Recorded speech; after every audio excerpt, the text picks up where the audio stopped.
إن الحمد لله نحمده ونستعينه ونستغفره ونعوذ بالله من شرور أنفسنا ومن سيئات أعمالنا من يهده الله فلا مضل له ومن يضلل فلا هادي له وأشهد أن لا إله إلا الله وحده لا شريك له وأشهد أن محمدًا عبده ورسوله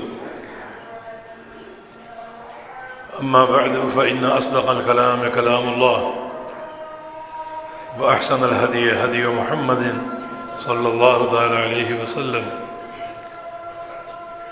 وشر الأمور محدثاتها وكل محدثة بدعة وكل بدعة ضلالة وكل ضلالة في النار من يطع الله ورسوله فقد رشد واهتدى ومن يعص الله ورسوله فقد ضل وغوى اللهم صل على محمد وعلى آل محمد كما صليت على إبراهيم وعلى آل إبراهيم إنك حميد مجيد اللهم بارك على محمد وعلى آل محمد كما باركت على إبراهيم وعلى آل إبراهيم إنك حميد مجيد سبحانك لا علم لنا إلا ما علمتنا إنك أنت العليم الحكيم رب اشرح لي صدري ويسر لي أمري واحلل عقدة من لساني يفقه قولي لقد قال الله سبحانه وتعالى أعوذ بالله من الشيطان الرجيم من همزه ونفخه ونفثه بسم الله الرحمن الرحيم لقد من الله على المؤمنين إذ بعث فيهم رسولا من أنفسهم يتلو عليهم آياته ويزكيهم ويعلمهم الكتاب والحكمة وإن كانوا من قبل لفي ضلال مبين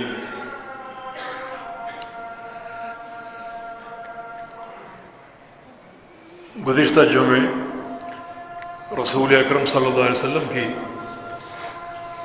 وفات کے تعلق سے چند مشاہد کا ذکر کیا گیا تھا۔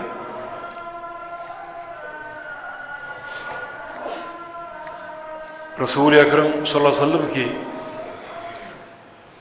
وفات کے تعلق سے کچھ دروس کا بیان بھی ضروری ہے، خاص طور پہ رسول کریم صلی اللہ علیہ وسلم نے جو اپنی وفات کے موقع پر یا وفات سے قبل کچھ جملے ارشاد فرمائے یا کچھ باتیں یا نصیحتیں ارشاد فرمائیں، ان میں بہت کچھ غور و فکر کا سامان ہے اور بہت سے علمی اور عملی دروس حاصل ہوتے ہیں۔ رسول کریم صلی اللہ علیہ وسلم کی وفات جو ہے یہ شہادت کی موت ہے، اور اللہ رب العزت نے یہ رفعت آپ کو عطا فرمائی۔ در حقیقت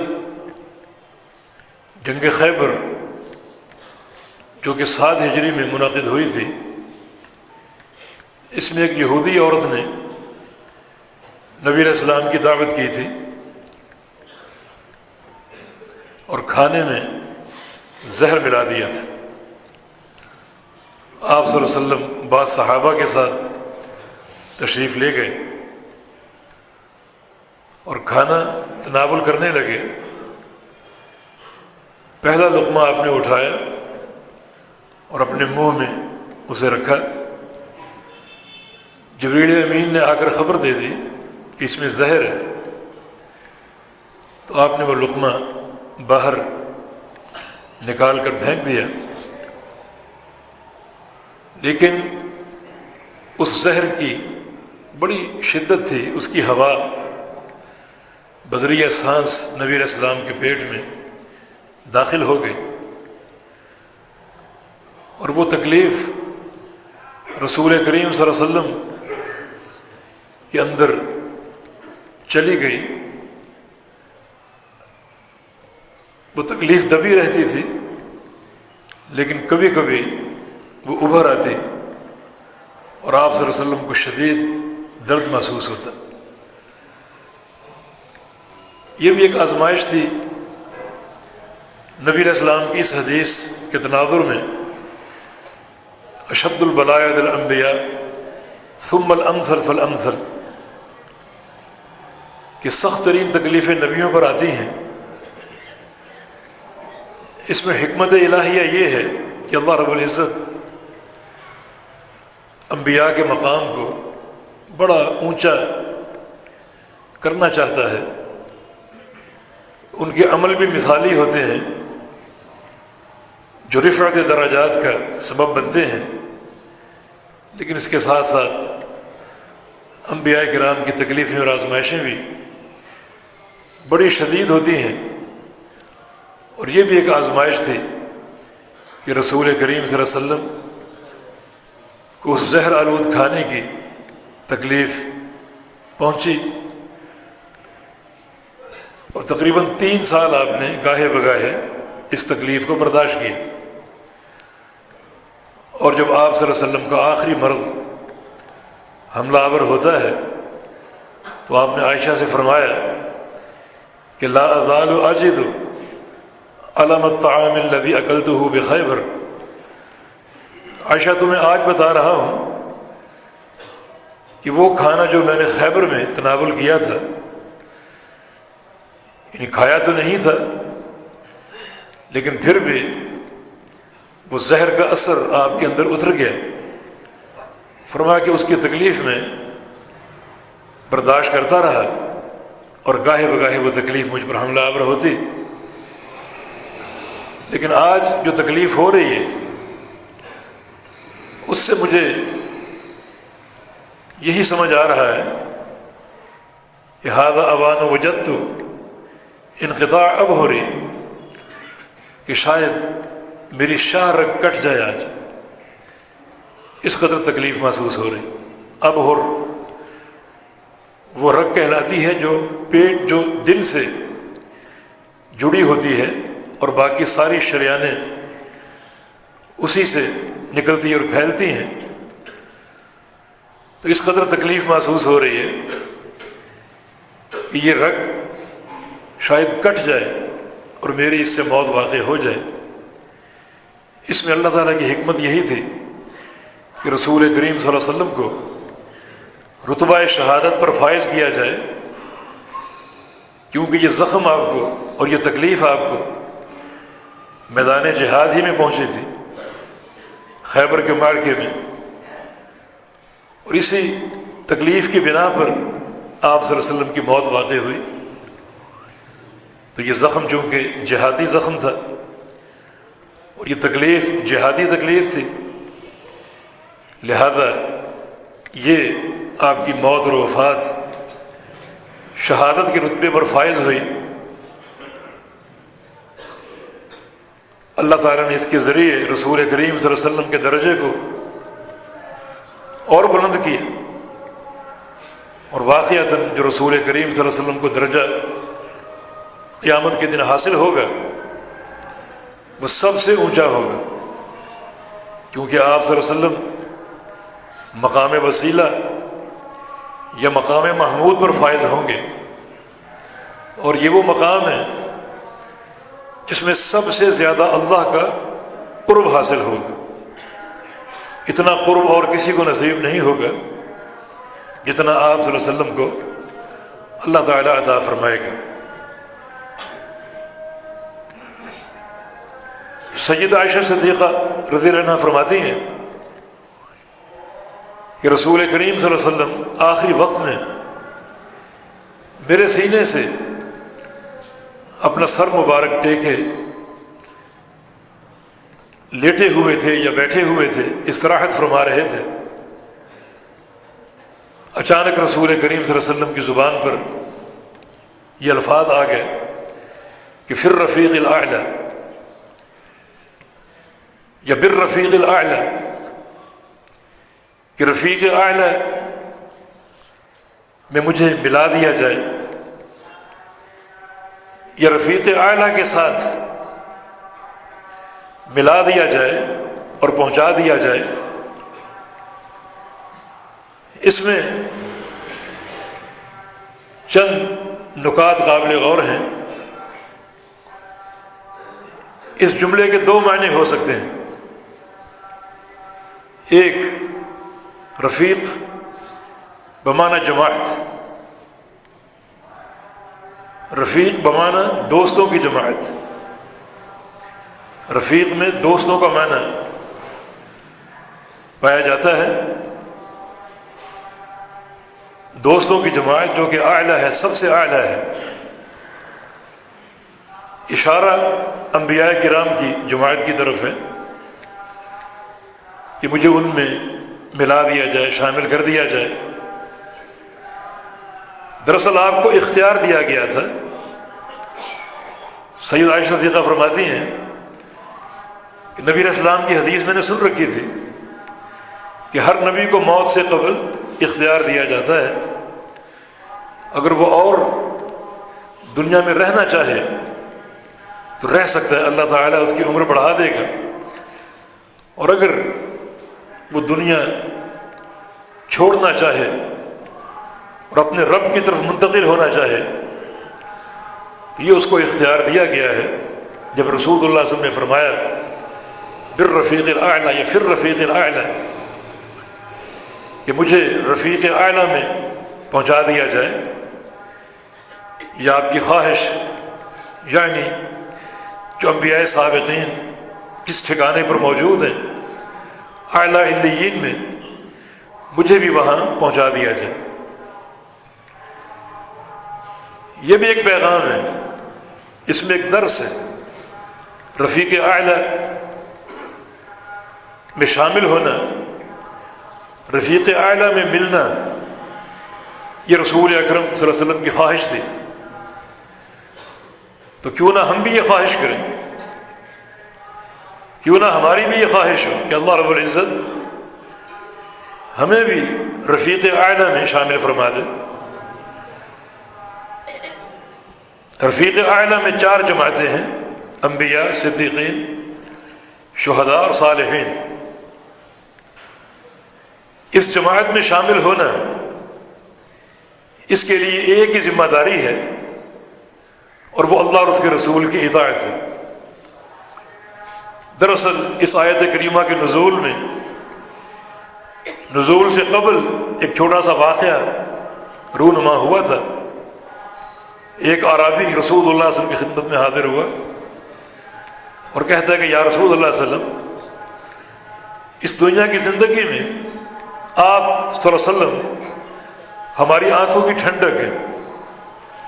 جب بھی آپ سے دوری ہوتی ہے، اپنے گھروں میں جاتے ہیں تو دل امڑ آتا ہے کہ آپ کی فوراً زیارت کریں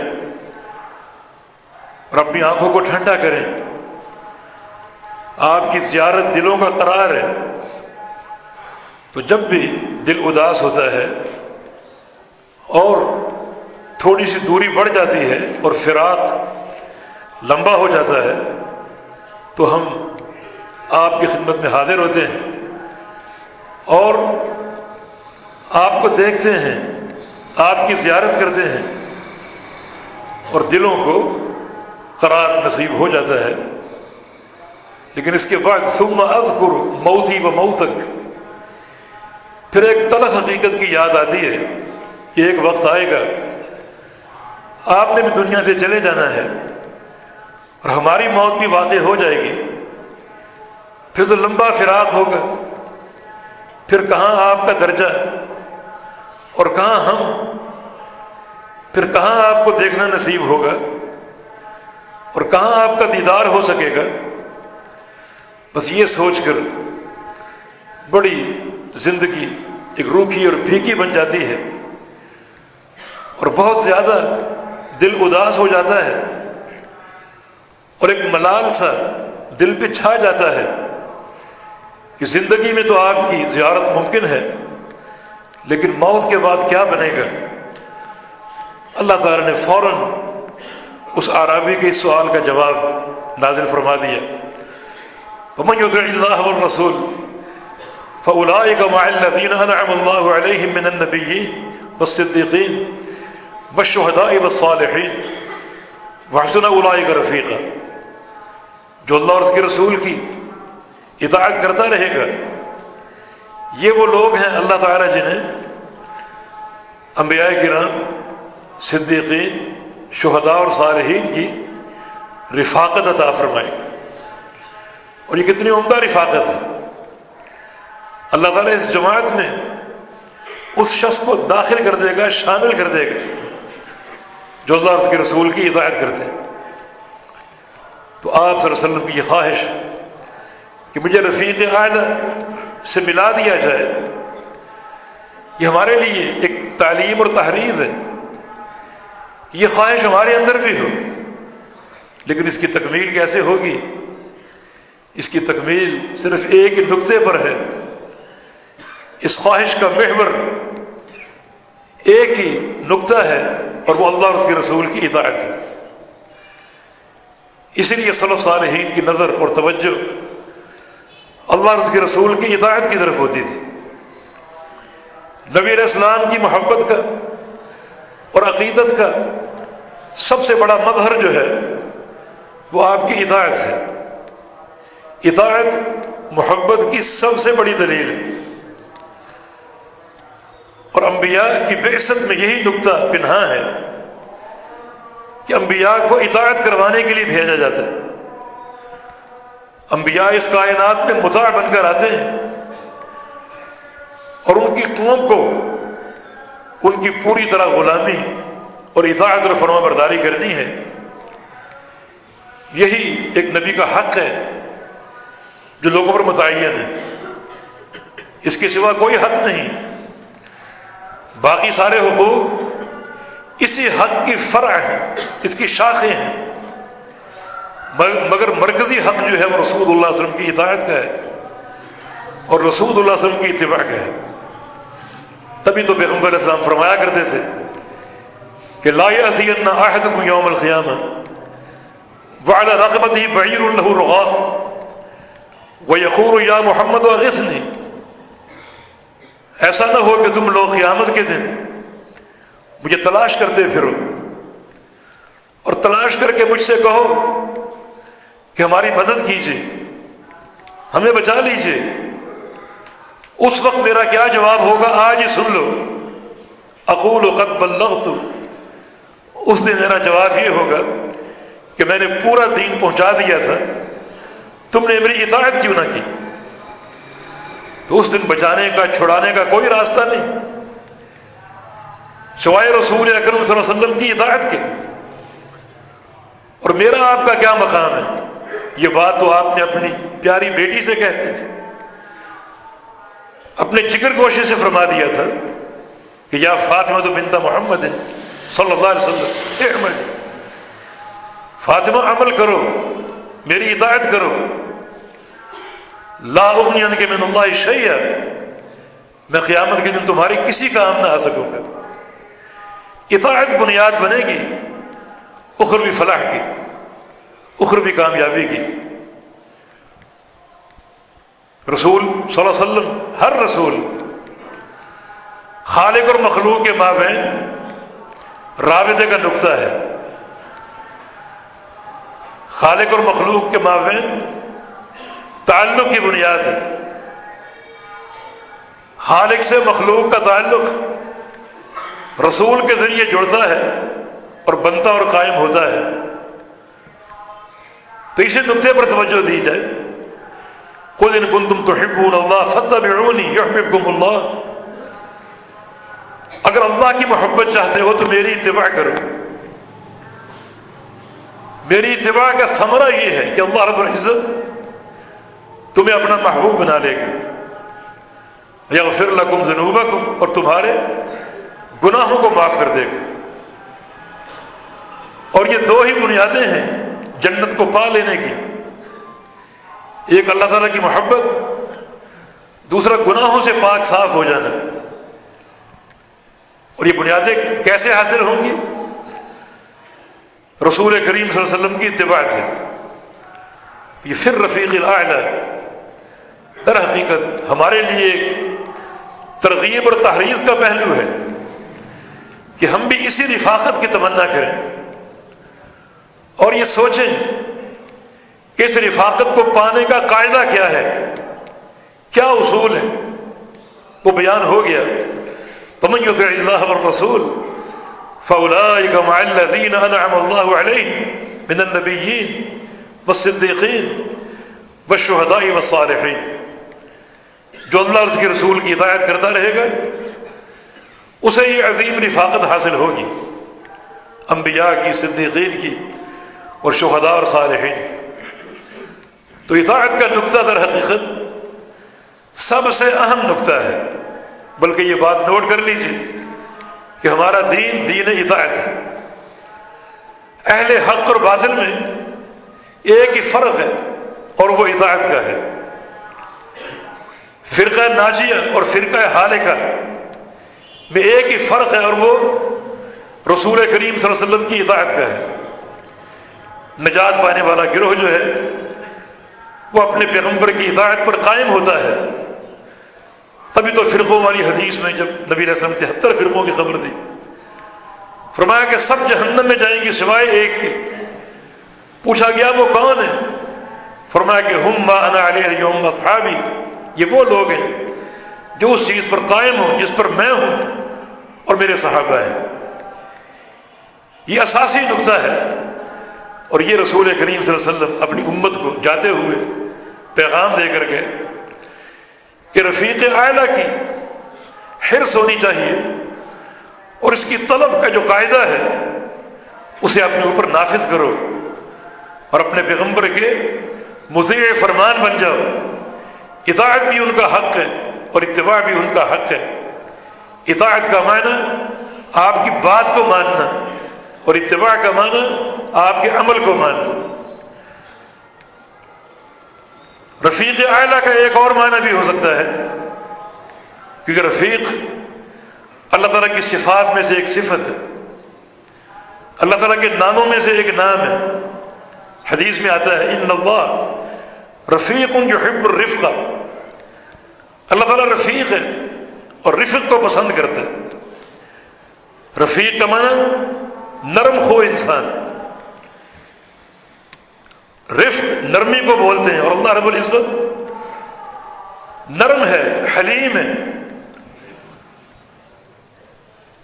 اللہ تعالیٰ ڈھیل دینے والا ہے، مہلت دینے والا ہے، نرم ہے اور نرمی کو پسند کرتا ہے.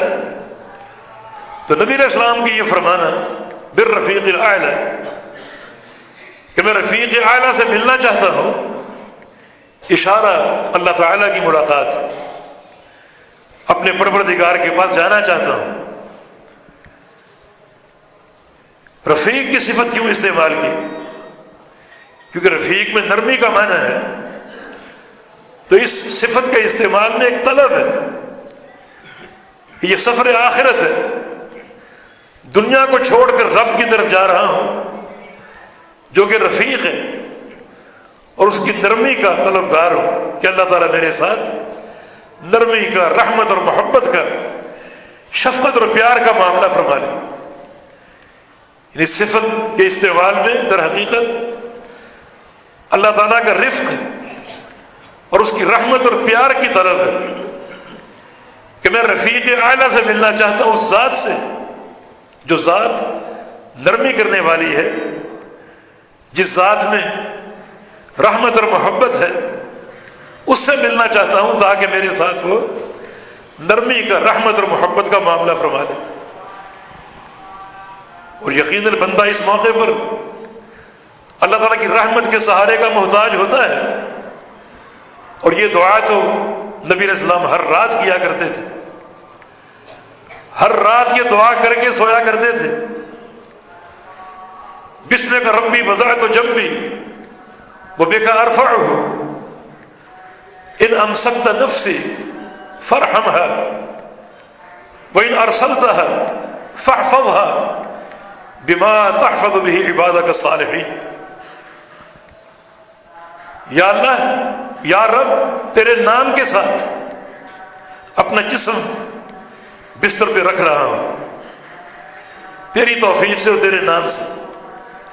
وَبِكَ أَرْفَعُهُ، اور تیرے ہی نام سے اسے بستر سے اٹھاؤں گا، تیری توفیق سے رکھ رہا ہوں اور تیری توفیق ہی سے اٹھاؤں گا۔ یہ سونے سے قبل کی دعا ہے، اور سونا موت ہی کی ایک قسم ہے۔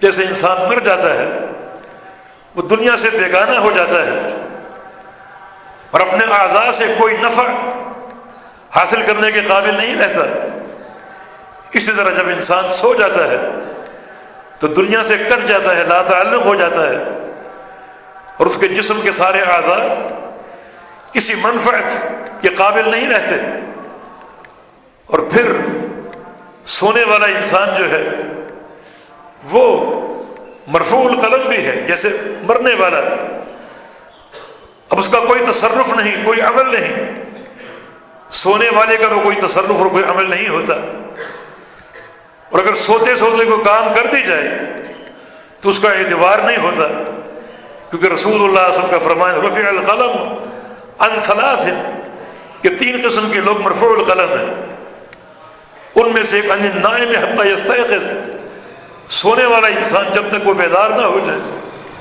اس وقت کو مرفوع القلم ہے۔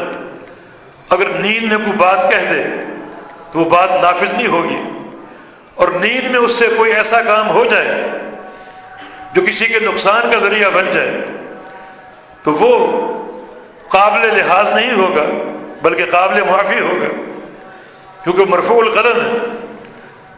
تو نیند موت ہی کی بہن ہے اور موت ہی کی ایک قسم ہے، اسی لیے پیارے پیغمبر محمد الرسول اللہ صلی اللہ علیہ وسلم سونے سے قبل یہ دعا بھی کیا کرتے تھے، بسمک اللہم اموت و احیا، یا اللہ تیرے نام کے ساتھ میں مرتا ہوں اور جیتا ہوں۔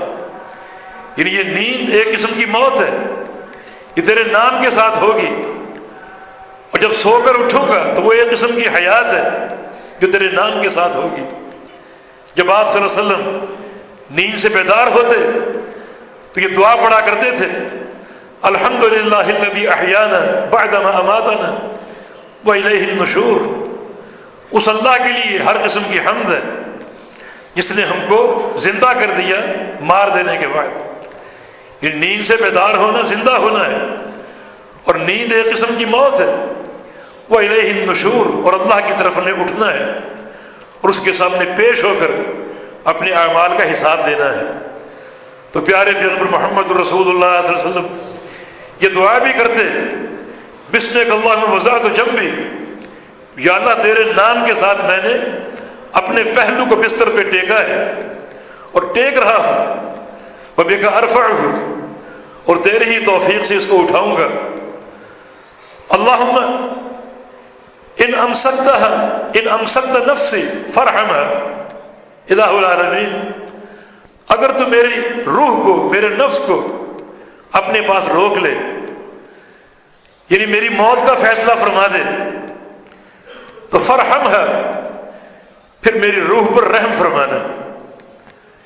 اگر تو جب نیند آئے گی تو ایک طرح کی روح قبض ہو جائے گی، اگر تو اسے مستقل روکنے کا فیصلہ فرما لے تو اس پر رحم فرمانا۔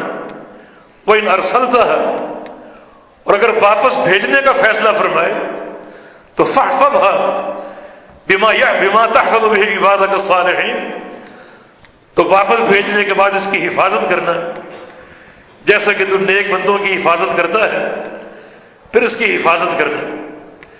بڑی ہی قیمتی دعا کہ ایک انسان سونے جا رہا ہے تو کیوں نہ وہ اپنے پروردگار سے یہ دعائیں کرتا ہوا سوئے، توبہ اور استغفار کرتا ہوا سوئے، اس کی توحید کا ذکر کرتا ہوا سوئے۔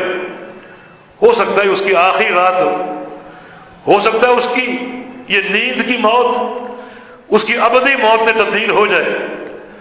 تو نبی علیہ السلام ہر رات یہ دعا کرتے تھے، یا اللہ نیند کی صورت میں روح قبض ہوگی اگر تو میری روح کو اپنے پاس رکھنے کا فیصلہ فرما لے تو اس پر رحم فرمانا، میں تیری رحمت کا اور تیرے سہارے کا محتاج ہوں، اور اگر واپس بھیجنے کا فیصلہ فرما دے تو پھر اس کی حفاظت کرنا کہ دنیا کے فتنے اور شرور اور شیطان کی شرارتیں اور پھر اور بہت سے فتنوں کی الغار، پھر اس کی حفاظت فرمانا۔ اور آج کے دور میں تو یہ دعا بڑی ہی متعین ہے، فتنوں کا دور ہے ہمارا ملک، اللہ تعالیٰ اس کی حفاظت فرمائے، فتنوں کی آماجگاہ بنا ہوا ہے۔ تو یہ دعا پڑھ کے سونا چاہیے کہ الہ العالمین اس روح کو اگر قبض کرنے کا فیصلہ فرما لے تو اپنی رحمت اور محبت کا معاملہ فرمانا، اور اگر واپس لوٹا دے تو پھر اس کی حفاظت کرنا۔ بالکل اسی قبیل سے نبی علیہ السلام کی یہ طلب ہے کہ پھر رفیق الاعلیٰ، کہ میں رفیق اعلیٰ سے ملنا چاہتا ہوں۔ رفیق اللہ کی ذات ہے، اللہ رب العزت رفیق ہے، اس سے ملنا چاہتا ہوں۔ اور رفیق کی صفت اس لیے استعمال کی تاکہ اللہ کا رفق، اللہ تعالیٰ کی محبت، رحمت اور پیار اس موقع پر حاصل ہو جائے، اور اس رحمت کا طمع بھی ہو، یعنی یہ دعا بھی ہو اور اس کا طمع اور اس کی حرص ہو، اس کی حصول کا شوق ہو، اللہ تعالیٰ کے ساتھ اچھا گمان لے کر جانا چاہیے۔ حدیث قدسی کے الفاظ انا عند ظن عبدی بھی، اللہ فرماتا ہے میں اپنے بندے کے گمان کے ساتھ ہوں، جو گمان وہ لے کر میرے پاس آئے۔ تو رفیق الاعلیٰ کی طلب میں اچھا گمان ساتھ ہو کہ اس کی رفق کی خواہش بھی ہے، اور اس کی رفق کی تمنا بھی ہے، اور اس کی محبت اور پیار کے حصول کی امید بھی ہے۔ تو یہ دعا اس لحاظ سے بڑی جامعیت کی حامل ہے، بڑے اس میں دروس ہیں، اور اللہ کے پیارے پیغمبر محمد الرسول اللہ صلی اللہ علیہ وسلم اس رفق اور اللہ کے پیار کے مستحق کیوں نہ ہو؟ کائنات میں سب سے بڑھ کر اللہ تعالیٰ کو آپ سے محبت تھی، آپ کا عقیدہ، آپ کا عمل، آپ کا منہج، اور آبائے دعوت میں آپ کا صبر، اور پوری زندگی دعوت و جہاد سے عبارت، یہ تمام چیزیں اللہ کی محبت کی اساس ہے۔ اور پھر ساتھ ساتھ پیغمبر علیہ السلام خود بھی تو رفیق تھے، آپ میں رفق تھا، بڑی نرمی تھی۔ ایک بار کچھ یہودی نبی علیہ السلام کے پاس سے گزرے، سلام کیا، آپ نے وعلیکم کہہ دیا۔ عائشہ صدیقہ پاس بیٹھی ہوئی تھی، انہیں برداشت نہ ہوا، انہوں نے السلام علیکم کہا تھا، السلام علیکم نہیں کہا تھا، بلکہ السلام علیکم کہا تھا، لام کی جگہ حمزہ استعمال کیا، اور سام کا معنی موت ہے۔ آپ نے وعلیکم کہہ دیا۔ عائشہ صدیقہ اس بات کو برداشت نہ کر سکی، فرمایا کہ علیکم السلام و لعنت اللہ، تم پر موت آئے اور اللہ کی لعنتیں برسیں، تم نے یہ کیا سلام کیا ہے؟ تو رسول اللہ صلی اللہ علیہ وسلم نے فرمایا کہ عائشہ علیک بالرفق، رفق سے کام لو، رفق۔ نبی علیہ السلام کے پاس قوت تھی، طاقت تھی، اگر چاہتے تو ان یہودیوں کو سزا دلواتے اور ایک تو جانثار ساتھیوں کو اشارہ کر دیتے اور وہ ان کی بوٹی بوٹی کر دیتے، مگر آپ کا صبر اور رفق، فرمایا کہ عائشہ رفق سے کام لو۔ عائشہ نے کہا لم تسمع ما قال یا رسول اللہ صلی اللہ علیہ وسلم، آپ نے سنا نہیں اس نے کیا کہا؟ فرمایا کہ الم تسمعی ما قلت، جو میں نے کہا تم نے وہ نہیں سنا؟ میں نے وعلیکم کہہ دیا کہ تم پر بھی وہی جو تم میرے لیے طلب کر رہے ہیں۔ اور ان کی دعا کہاں قبول ہوگی؟ میری دعا قبول ہوگی۔ ان کی بد دعا کہاں قبول ہوگی؟ میری بد دعا قبول ہوگی۔ یہ اللہ کے پیغمبر کے رفق کی نشانی۔ ایک عربی نبی علیہ السلام سے ملنے آیا، عربی کے اندر جفا ہوتی ہے، وہ شہری پروٹوکول سے واقف نہیں ہوتے اور شہری آداب سے ناواقف ہوتے ہیں۔ نبی علیہ السلام سے کچھ سوال کرنے تھے، دور سے پیغمبر علیہ السلام پر نگاہ پڑی تو یا محمد کہنا شروع کر دیا، پکارنا شروع کر دیا، حالانکہ یہ پیغمبر علیہ السلام کے ادب کے منافی ہے۔ اللہ تعالیٰ نے پورے قرآن میں کہیں یا محمد نہیں کہا، یہ آپ کی ادب کے خلاف ہے، تعظیم اور تکریم کے خلاف۔ پھر عربی وہ قریب آیا، اپنے اونٹ پر سوار تھا، اونٹ سمیت ہی مسجد میں داخل ہو گیا، اترا نبی علیہ السلام سے کچھ پوچھنے کے لیے۔ صحابہ اس کو گھور رہے ہیں، مگر پیغمبر علیہ السلام کے چہرے پر رفق کے آثار ہیں۔ اسے اترتے ہی پیشاب کی حاجت ہوئی، مسجد کے کونے میں بیٹھ کر پیشاب شروع کر دیا۔ اب صحابہ کو برداشت نہ ہوا، اٹھے اسے آڑے ہاتھوں لینے کے لیے، فرمایا کہ لا تضرموہ، نہیں ایسا نہ کرو، اس نے پیشاب شروع کر دیا ہے، اب اس کو کاٹو نہ، اس کو تکلیف ہوگی، کرنے دو، اور جب یہ فارغ ہو جائے تو ایک دلو ایک ڈول پانی کا لا کر بہا دو، زمین پاک ہو جائے گی۔ یہ آپ کا رفق تھا۔ پھر آپ نے اس کے سوالوں کے جواب دیے، اور وہ اعرابی جب اس نے دیکھا کہ میرے ساتھ ابھی کیا ہونے والا تھا اور مجھے محمد صلی اللہ علیہ وسلم نے بچایا ہے، تو ہاتھ پھیلا کر دعا کی، اللہم ارحمنی و محمد ولا ترحم معنا احد، یا اللہ مجھ پر رحم کر اور محمد پر رحم کر، اور کسی پر نہ کر، صلی اللہ علیہ وسلم۔ مقصد یہ تھا کہ اگر اللہ کے نبی آج نہ ہوتے تو یہ میرے ساتھ کیا سلوک کرتے۔ تو اللہ کے نبی نے اس کو قریب بلایا اور کہا کہ لقد تحجرت واسعا، تم نے ایک وسیع شے کو تنگ کر دیا ہے، اللہ پاک کی رحمت بڑی وسیع ہے، اور تم نے دو افراد میں اس کو محصور کر دیا، دو افراد پر محدود کر دیا۔ لقد تحجرت واسعا، یہ پیغمبر اسلام کی رفق اور آپ کی شان جو ہے رفیقیت، کس طرح آپ اس پر فائز تھے۔ اور جو لوگ اللہ تعالیٰ کی صفات کو، ان صفات کے رنگ کو اپنے اندر پیدا کرنے کی کوشش کرتے ہیں، اللہ تعالیٰ ان لوگوں سے بہت ہی راضی ہوتا ہے، بہت ہی خوش ہوتا ہے۔ تو اللہ کے پیارے پیغمبر پوری زندگی اس رفق پر قائم رہے۔ آج اللہ تعالیٰ سے رفیق، اس کی صفت کا واسطہ دے کر جبکہ سفر آخرت شروع ہو رہا ہے، دنیا کو چھوڑ کر پروردگار سے ملنے والے ہیں، تو اس کی رفق کی طلب ہے اور اس کی محبت کا سوال ہے، اس کی صفت رفیق کا ذکر کر کے کہ اے رفیق مجھ پر رفق فرمانا اور میرے ساتھ رفق کا معاملہ فرمانا، تیرے پاس آنے والا ہوں، محبت اور پیار کا معاملہ فرمانا۔ تو یہ چھوٹا سا جملہ، بڑا اس میں ادب ہے، علم ہے، اور بڑے اس میں دروس ہیں، اور بہت کچھ سیکھنے اور عمل کی چیزیں ہیں۔ ایک منہج کا ذکر ہے اور دین کی حقیقت کا ذکر ہے کہ اس دین کی اساس کیا ہے۔ کچھ جملے آپ نے اور بھی فرمائے تھے، ان پر بھی انشاءاللہ بات ہوگی۔ اللہ پاک ہمیں اپنے پیارے پیغمبر کی اطاعت کی توفیق عطا فرما دے۔ اللہ تعالیٰ اس قوم کو ہدایت دے جو قوم رسول اللہ صلی اللہ علیہ وسلم کی اتباع سے منحرف ہو کر دیگر چیزوں میں محبت کی راہیں تلاش کر رہی ہے، حالانکہ محبت کی اساس جو ہے وہ پیغمبر علیہ السلام کی اطاعت ہے۔ باقی ساری تقریب، ساری تعظیم اور جو کچھ بھی آپ کی نبوت کے متعلقات ہیں وہ سب کے سب تابع ہیں آپ کی اطاعت کے۔ اقول قولی ھذا واستغفر اللہ لی ولکم وآخر دعوانا ان الحمد للہ رب العالمین۔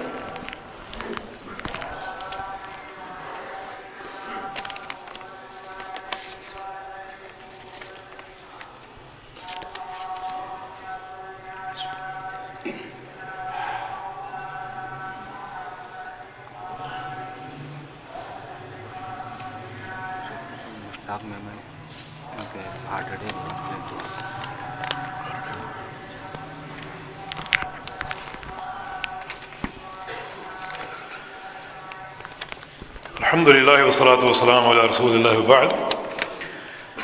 یہ تمام ساتھیوں اور بھائیوں اور بہنوں نے جو اپنے مریضوں کے لیے دعا کی، صحت کی اپیل کی ہے، دعا کریں کہ اللہ تعالیٰ سب کو صحت کاملہ عطا فرما دے، اور خاص طور مشتاق میمن صاحب انہیں ہارٹ اٹیک ہوا، دعا کریں کہ اللہ تعالیٰ ان کو بھی صحت کاملہ عاجلہ اور دائمہ عطا فرما دے۔ ایک اور مشتاق بھائی ہمارے پنجاب سے ان کا تعلق ہے، ان کا اسی ہفتے انتقال ہوا۔ بہت ہی نیک اور صالح یہ خاندان ہے، اور ان کی موت بھی قابل رشک ہے۔ عصر کی نماز پڑھتے پڑھتے فوت ہو گئے تھے، نماز ہی میں۔ وہ نبی علیہ السلام کی جو حدیث ہے کہ اللہ تعالیٰ جب کس بندے سے خیر کا ارادہ فرما لے تو اللہ تعالیٰ اس کو نیکی کی توفیق دیتا ہے، اور وہ نیکی شروع کرتا ہے اور اللہ رب العزت اس نیکی کے دوران ہی اس کی روح قبض کر لیتا ہے۔ یقیناً یہ بڑی قابل فخر موت ہے، بہت بڑی سعادت ہے۔ اور آج سے چند سال قبل ان کے والد بھی اسی طرح فوت ہوئے۔ مسجد میں ظہر کی نماز باجماعت پڑھی اور سنتیں گھر آ کر پڑھی، اور سجدے میں تھے، سجدہ لمبا ہو گیا تو والدہ نے بیٹوں سے کہا کہ ذرا اپنے ابا کو دیکھو، بہت دیر سے سجدے میں پڑے ہوئے۔ بچوں نے دیکھا تو وہ فوت ہو چکے تھے۔ تو بڑی ایک قابل سعادت اور قابل رشک موت ہے۔ اور ان کے ایک بھائی عبد الخالق، چھوٹے سے قد کے، ان کے یہ بڑے بھائی تھے، حکیم تھے اور ویسے بھی ایک بڑے متواضع یعنی شخصیت کے مالک تھے۔ تو ہم ان کا جنازہ غائبانہ پڑھیں گے، آپ پڑھ کے جائیے۔ اللہ تعالیٰ ان کی مغفرت فرمائے اور اللہ رب العزت تمام بیماروں کو صحت کاملہ عاجلہ ارشاد عطا فرمائے۔ یہ آج کا اعلان بڑا اہم اعلان ہے۔ یہ جامعہ محمدیہ للبنین والبنات، یہ کورنگی نمبر 2 میں ادارہ قائم ہے بچوں اور بچیوں کی تعلیم کے لیے۔ اس میں ناظرہ، حفظ، تجوید اور درس نظامی، علوم اسلامیہ، سارے جو کورس ہیں پڑھائے جا رہے ہیں، اور 660 بچوں کی تعداد ہے اور 22 اساتذہ ہیں، اور بڑے ایک محدود سے بجٹ سے یہ بڑا کام کر رہے ہیں۔ یعنی یہ تعداد 660 کوئی کم تعداد نہیں ہے، سارے مقامی بچے ہیں اور بڑا کام ہے اور بڑا ایک محدود سا بجٹ ہے۔ تو آپ اس مد میں ضرور تعاون کرتے جائیے، یہ صدقہ جاری ہے انشاءاللہ تعالی۔ یہ تعاون آپ کا تعلیم میں خرچ ہوگا اللہ کی توفیق سے، اور تعلیم بھی قرآن و حدیث کی، جس کا ایک ایک حرف صدقہ جاریہ بنے گا۔ اور یہ ادارے ہماری بہت ہی حوصلہ افزائی کے مستحق ہے۔ اللہ پاک توفیق عطا فرمائے اور اللہ تعالی ہمارا تعاون اپنی رضا کے لیے خالص بنا کر اس صدقہ جاریہ بنائے اور قبول فرما لے۔ ان الحمد للہ نحمده ونستعینه ونستغفره ونعوذ باللہ من شرور انفسنا وسیئات اعمالنا من يهده الله فلا مضل له ومن يضلل فلا هادي له واشهد ان لا اله الا الله وحده لا شريك له واشهد ان محمدا عبده ورسوله اما بعد فان خير الحديث كتاب الله وخير الهدي هدي محمد صلى الله تعالى عليه وسلم وشر الامور محدثاتها وكل محدثة بدعة وكل بدعة ضلالة وكل ضلالة في النار من يطع الله ورسوله فقد رشد واهتدى ومن يعص الله ورسوله فقد ضل وغوى اللهم صل على محمد وعلى آل محمد كما صليت على إبراهيم وعلى آل إبراهيم إنك حميد مجيد اللهم بارك على محمد وعلى آل محمد كما باركت على إبراهيم وعلى آل إبراهيم إنك حميد مجيد ربنا لا تؤاخذنا إن نسينا أو أخطأنا ربنا ولا تحمل علينا إصرا كما حملته على الذين من قبلنا ربنا ولا تحملنا ما لا طاقة لنا به واعف عنا واغفر لنا وارحمنا أنت مولانا فانصرنا على القوم الكافرين اللهم انصر الإسلام والمسلمين اللهم انصر من نصر دين محمد صلى الله تعالى عليه وسلم واجعلنا منهم واخذل من أعرض عن دين محمد صلى الله تعالى عليه وسلم ولا تجعلنا منهم ربنا تقبل منا إنك أنت السميع العليم وتب علينا إنك أنت التواب الرحيم برحمتك يا أرحم الراحمين وصلى الله على النبي